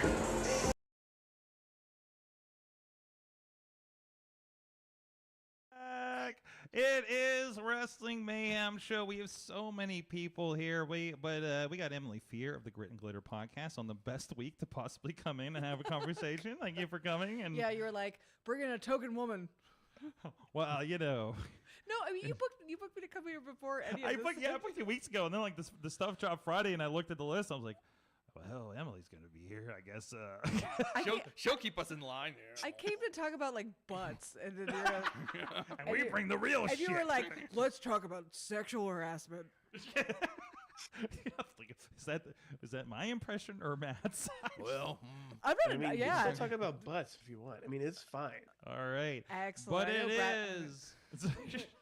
it is Mayhem Mania. Oh, look at that. Yeah. So much. Dream hard, think harder. Yes. Thank you to Team Hammerfist for the new intro here. I get a week of whatever I made. Okay, but you hadn't seen that yet, did you? That's beautiful. You guys want to see that again? 'Cause I want that a was kinda t-shirt. weird. Run it back. I want to run see it that again. I didn't even Run it play the again. audio for That this. ending is Mayhem random. Mania. Are you ready for Mayhem? Batista, Dream hard, Cena. think harder. The annual what experiment? Creative experiment. What is that experiment. picture? I don't know what these are. Is that Slice on Broadway? Heath Slater? Yeah, I think pointing it at the is. sign? No, that is Slice on Broadway. Look, I did That's Slice on Broadway. There's a picture Nice of little- Slice on Broadway because literally Go brought with to you Slice by. the official home game Yes. of Mayhem Mania. Slice on wait, Broadway. is that you need a new one for this week, don't you? Or okay, I got it right here. that's It's right hard. there, There right you here. go. If you're on audio, yes, he takes the top. He tears off the top of the Slice on Broadway box or pizza sponsor, and that's how we do this. We've had higher end versions before. But this is Nope. way more fun. We're back and we're to the back to original. basics Back this to year. basics, Remember, back that's to the theme of this year. Okay, But first now, of all, but now the theme is dream hard, think That's right. harder. Well, in the details, I guess we should do a rundown. I do not have these in order, so you have to bear with me here. Why don't you just put them up an hour? Well, okay, I will. Okay, first have of right there. all, Oh yes, here we Oh, go. Let's shit. see the matches that are on our card right now. First That's of all, Finn Balor versus AJ Styles versus Shinsuke Nakamura, created by Brandon and KC. Okay, all right. Yeah, pretty good, right? Gunther versus Kevin Owens, created by Brandon Saint something. Mm-hmm. That scene changed for the rest of us. Yes. Montez Ford, Bianca Belair versus The Miz and Maurice. That was created by DP. Okay, all right. Not PG. Cody Rhodes and Old Well. Phil versus Roman Reigns and Solo Sikoa. And that was created by KC War. More Okay. on that in a moment. Cool. Sorry, Okay, Casey. okay. Yeah, sorry. Tough. I mean, the curse. Rhea Ripley versus Jade Cargill, created by Tina. Mm-hmm. Mm-hmm. Yes, yes. Let's see what we got coming up here. Oh, Joaquin Wilde versus Johnny Gargano versus Rick O'Shea, created by our old pal Sorgatron. Mm-hmm. Yep. Gorgeous graphics, by the way. And Omos versus Oba Femi, created by The Riz. And I think we have one more to come. Yes. Kazuchika Okada versus Asuka, created by the anonymous Mayhem Mania general manager, or as I like to call him, the banker from Deal or No Deal. Mm-hmm.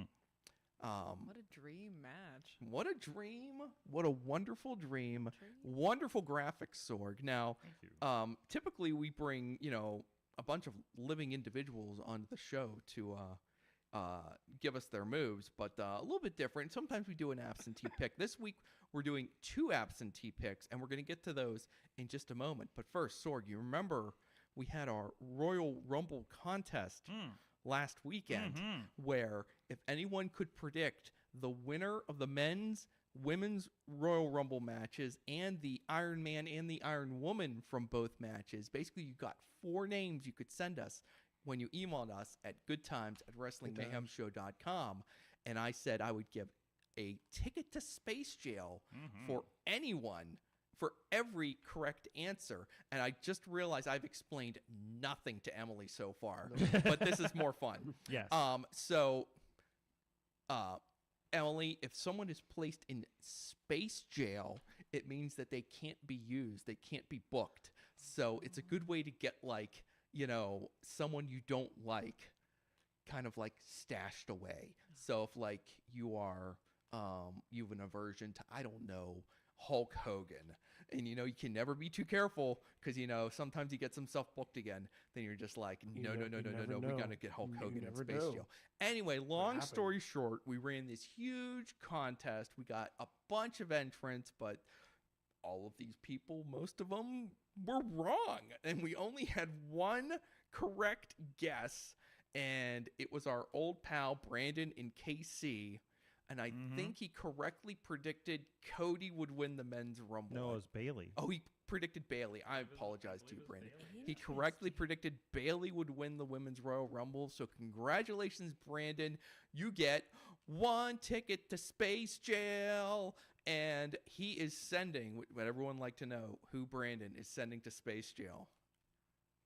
Would you like to know? Love to Yes, know. please. Yes, please. Yes, please. Brandon in KC is sending Logan Paul to Space Jail. So hate to break it to everyone. Riz, I know you're hurt by that. I'm Yeah. sorry. big plans for Logan Paul. There go a lot of good matches Sure. off the board. But I'm you the know one what? I'm the one who used Obafemi. I'm fine. Yeah, you're okay. You know that you're Yeah, NXT, yeah. so you won't run out of names. Because I know that match isn't going to survive, so it's fine. Mm-hmm. So we have so Logan Paul cannot be booked now. Emily, I don't know why I'm explaining it to you, but I always like to explain it to the newcomer because it makes it easier. I will explain it to She you. hasn't played before. It's good to explain to the newcomer because then I explain it as I would to a child. He's mansplaining. I am mansplaining. He's mansplaining. What the hell was I even talking about? Oh, okay. So in years past, we have concocted ways for individuals to escape from space jail, but maybe this year our theme is back to basics, so maybe we won't get that complicated. But what do you think, Sorg? Should we come up with ways to escape space jail? We have the Anyone wheel. escape don't we? Can you space check jail. behind you and see if we still have a giant Yeah, prize wheel there's over a there on prize. the Yeah, other there's side? a giant Oh, wheel. can you There's a get wheel. that for me real quick? I just want to see. Sure, we- I'll we get get it, together. Being okay. man. No. I want to make Emily get it. It'll be more fun this way. Okay, Okay, what you that's fine. Okay, so then while Emily's getting that, I'll explain to you how the game's going to go. No, just joking. Yes, here we go. So what we'll do, yeah. We'll assign Logan Paul. So there are 25. You know what? There's 24 cells. Mm-hmm. There's 24 slots and a star. So we'll do 25 jail cells, and the star will just be no one escapes. But we will assign Logan Paul, we will randomly assign him a cell number, and then next week we will spin Wheel of Space Jail. Turn. Tell us the lesson that we should learn. Okay. But that'll come next week. We'll see. Don't let me forget. All right, Emily. Okay. So we have this 8-match card. We created all of these from scratch last week. This is the fun part because now we get to start making changes. Some would call them improvements to the existing card. You can kill a match entirely and just create a completely new match with completely new people. You can kind of like just take one person out and bring another person in, kind of like a 1-for-1. Or if you would want to do a tag team for a tag team, you can do it like that. You can add an extra individual or an extra tag team to a match. So if you're like 3-way, heck no, let's do 4-way. You can add an extra person. That pretty much covers it. That's pretty easy to I understand. think our right? max was like at 8 at one point. Yeah, eventually, like sometimes our matches get too bloated, and then someone has to come in and be like, "This has to stop." Yeah. That's been known to happen once or twice. So we will proceed now with the game with our 2 absentee players. Now, since old Phil got himself injured again, I reached out to Casey War and I said, Casey War, it would be to everyone's benefit if we get old Phil and his busted wing off of this card. So I'll tell you what, you take the move. Give us a replacement for old Phil. And Casey War came in and he says he will swap out old Phil. And in his place, tagging with the American Nightmare, will be our old pal Randy Orton. So it will now be Cody and Randy versus Solo and Roman Reigns. And I think that kind of works because Randy's had some run-ins with them to this point anyways. Now we come to our next absentee player, and it's Jesse. Am I getting this right, Sorg? Yeah. Who's Jesse? Team Hammerfist. Team Hammerfist. Should I identify him as Team Hammerfist? Yes. I don't want to out him. I believe that is the brand. Team Hammerfist has sent in a move, and he's operating on another level. Sorg, first, I'm sorry that Team Hammerfist has decided that wait, what are we doing here? Where are we? Wait. We're lost already. We're Wait, lost no. already. Vamp. Phil. Yeah. Still filling? Yeah. Phil, he's Phil, injured. Phil, my injury. Phil. Okay. All right. Team Hammerfist has come in. Sorg, I'm sorry, but he has decided to kill your match. What? So farewell to Joaquin Wilde versus Ricochet versus Johnny Gargano. But they're not in space jail, Sorg. Can always come back. And Team Hammerfist, who I would just put in here as Ham with 2 M's, he is going to book Sorg, did you know The Rock's daughter is in NXT? Yes, she is. Ava. Sometimes she has a last name. I usually only know her as Ava. And he wants to have a match between... He has booked Ava versus Cody Rhodes' dog, Pharaoh. What the? Fair. I can't spell It was Pharaoh. killed for this. You lost your match Pharaoh. to this. To the Pharaoh. dog and... Yeah, that'll be fun for the that'll be good times. You lost Good your times. moves. For the graphics department on that one. That's right. It's going to be Pharaoh the dog versus Ava. Why not In Cody a Rhodes? WLC match. Well, we'll get there. Why not Cody Rhodes' like daughter? Like she's old enough. You know, we Usually. booked Matt Hardy's kids one time. She's like 2.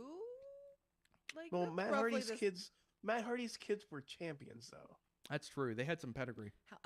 All 18 of them. Yeah, exactly.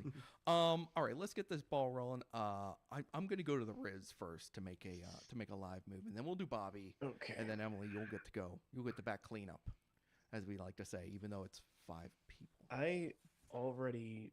All right, Riz, what are we going to No, do I'm here? You want gonna to take a look here? I'm gonna ruffle some feathers. Okay, ruffle away. First of all, Okada's not in WWE. Just take him out. I mean, not yet. He's not in WWE. This is a realm of possibilities.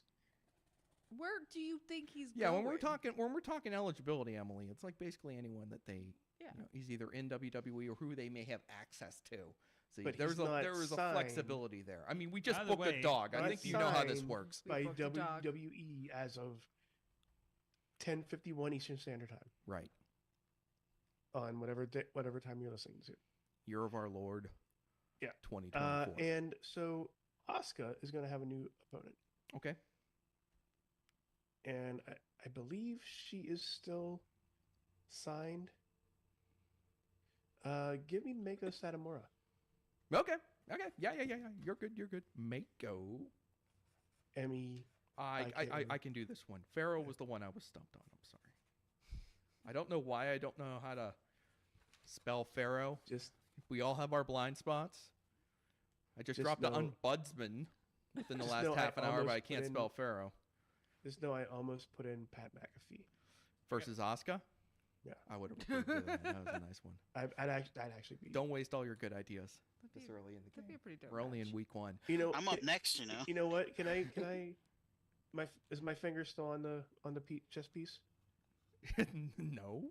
It's Okay, over. Never mind it. Okay. You already clicked the button. Yeah, All it's- right. you see All this, right, you see this I mean, permanent marker. even though it's this done. match would be a banger match. Yeah. Banger. Thank you, Banger Riz. You've done us a after great banger service. after banger. Bobby! Hi, He's everybody. back. Bobby, We missed Sorg. you. Sorg, this is they an exciting, found this me. is a special day. Mm-hmm. This is a special day. Do you know it has been 8 years since 8 yards. we went to an NXT show here in Pittsburgh with my Wrestle Sons here, the Riz and Bobby. And during that evening, Bobby F. J-Town killed a tree on the North Shore of Pittsburgh with his dragon Godzilla breath. Dad brought me napkins. And then Dad brought him napkins. For the tree, not for him, for the tree. That's an Yeah. accomplishment. For the tree, to save Yeah. the tree. Yeah. It was Arbor Day.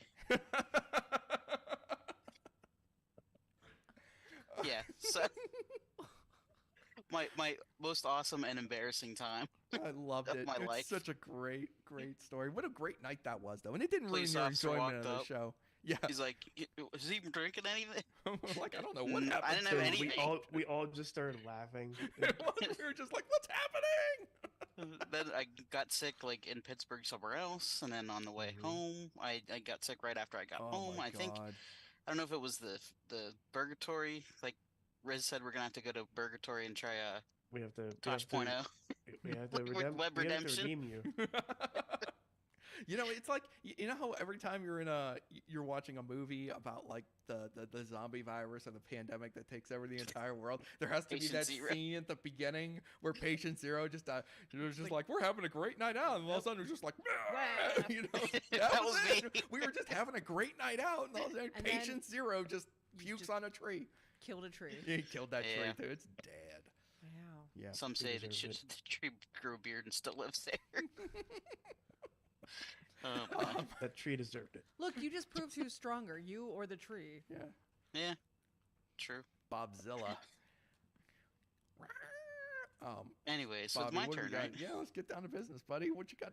What you got bounced around? Is the Alex Cars rule still in effect? Yeah.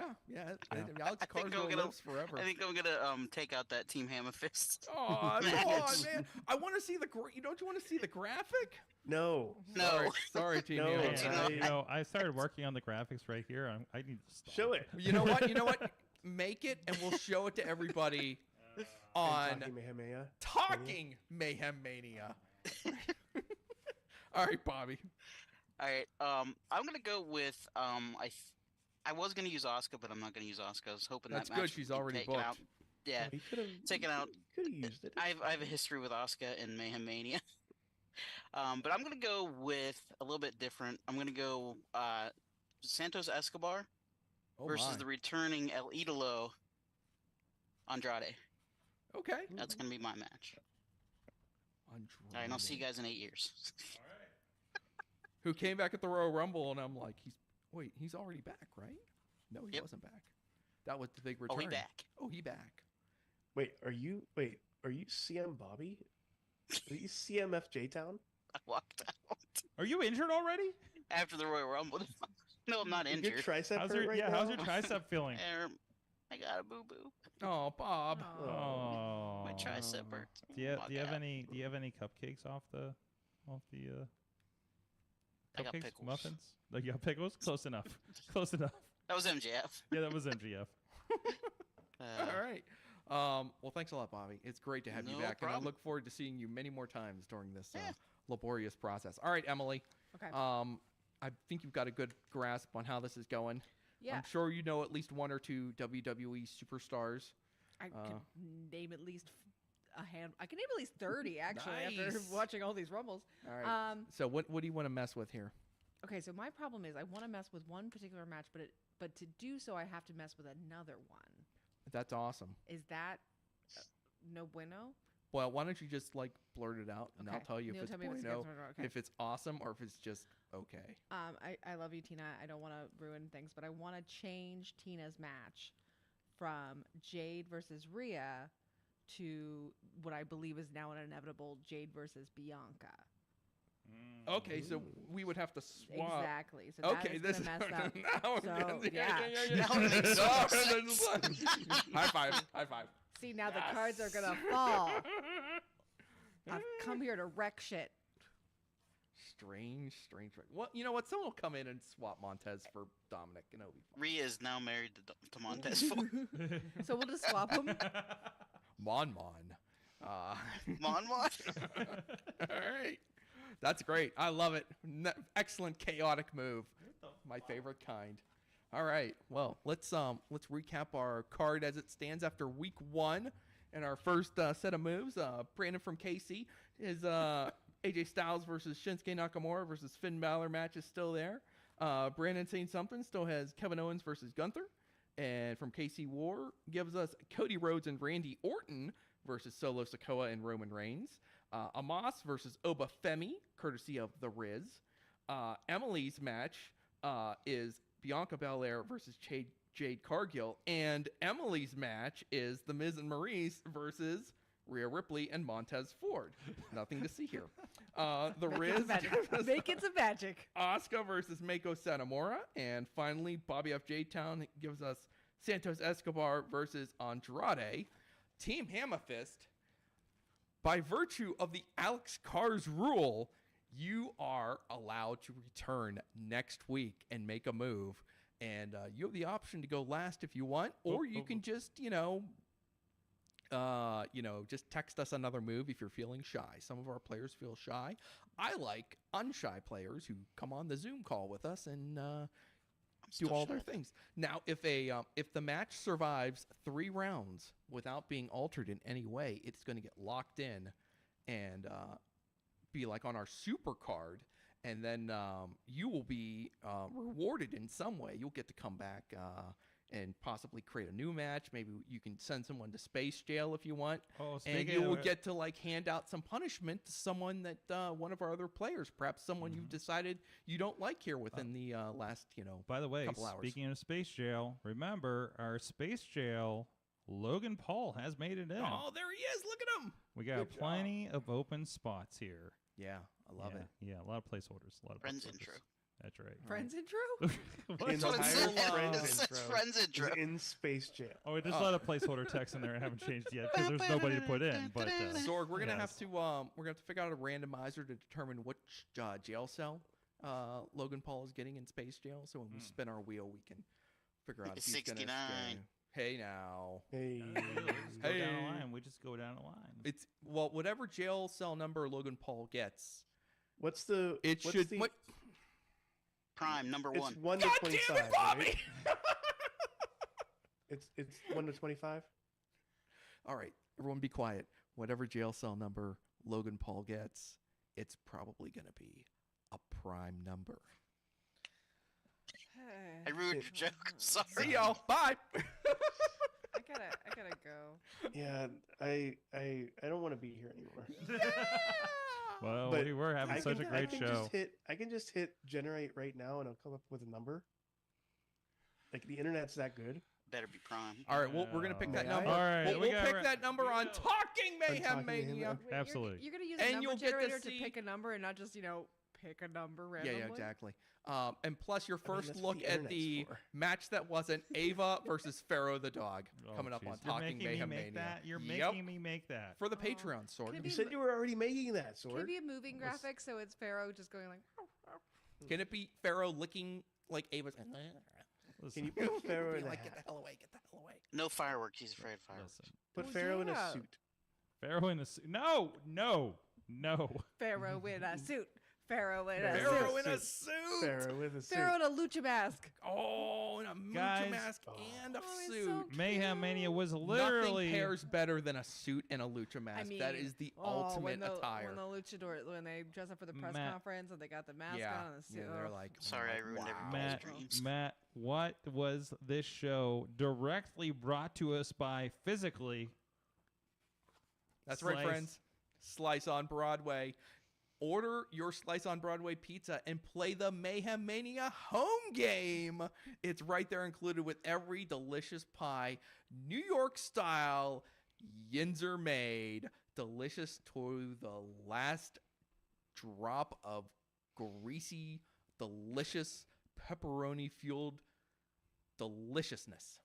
Am I right or am I right, Sword? It's good for 2 days. It's so good good. for 2 days. You'll It's want to leave it in a room to see what happens, and if you could still eat it after several days of it not being properly refrigerated. It's so good.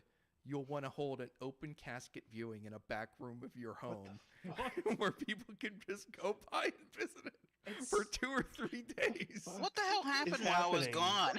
What is happening? I don't know. It's Oh, so no. good. You'll want to rip the top of the pizza box off and write random names on it week to week.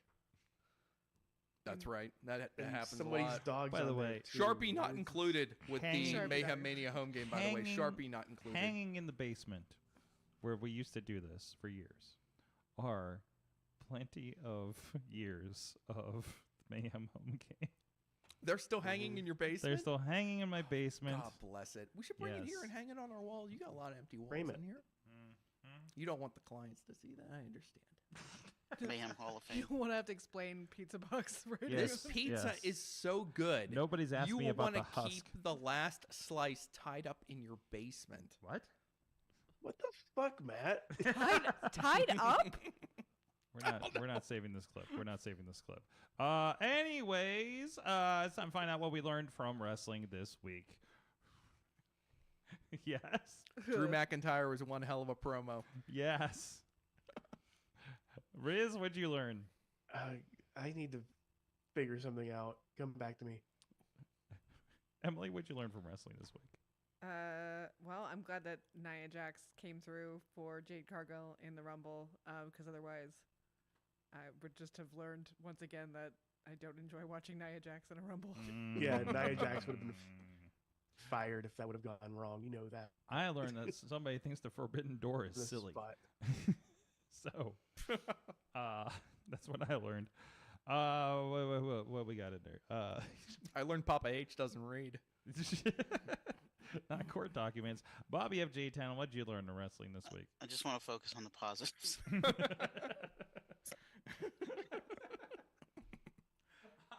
Mad One learned that Hey EW is still consistently the best thing that company puts out, and everyone needs to watch the Abaddon episode. It is thumbs wonderful. Up, A+. It's getting more interesting every week. Mm-hmm. It's going to territory that I'm with you all the way. It went somewhere this week. It went somewhere, and it was so good. And educational. Yes. And it's still weird and still funny. Oh my gosh, watch it every week. It's so worth watching. If you don't understand pronouns, watch this episode. Yeah. It's gonna help you. It's educational. Yeah, I've been sending Hey AEW to friends who have no interest in wrestling because they will enjoy it regardless. So absolutely, definitely agreed on that. Absolutely. Excellent. Riz? Yeah, I found one. So I actually said this a couple days ago when this whole thing broke. And I learned that there are pieces of shit in professional wrestling. What? There's a lot of pieces of shit in professional wrestling. Wait, what? But there are a lot more people that you